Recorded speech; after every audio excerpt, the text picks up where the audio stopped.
आमदार राजेश पाडवी यांचा आदिवासी आश्रमशाळेत मुक्काम, विद्यार्थ्यांशी थेट संवाद साधला। राज्याचे आदिवासी विकास मंत्री डॉक्टर अशोक उईक यांचा चिमुकल्यांशी संवाद अभियानाअंतर्गत शहादा तळोदा मतदारसंघाचे आमदार राजेश पाडवी यांनी तळोदा तालुक्यातील अमोणी शासकीय आश्रमशाळेत आदिवासी विद्यार्थ्यांसोबत थेट संवाद साधला।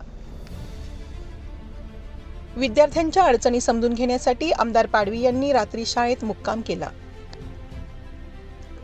या संवादाच्या वेळी विद्यार्थ्यांनी त्यांच्या शालेय समस्या, सुविधांची कमतरता आणि शिक्षणासाठी आवश्यक असलेल्या सुधारणांबद्दल माहिती दिली। आमदार पाडवी यांनी या समस्यांचे निराकरण करण्यासाठी संबंधित अधिकाऱ्यांशी चर्चा करून त्वरित उपाययोजना सुरू करणार असल्याचे आश्वासन दिले। आदिवासी जनजागृती न्यूज चॅनल धडगाव, नमस्कार।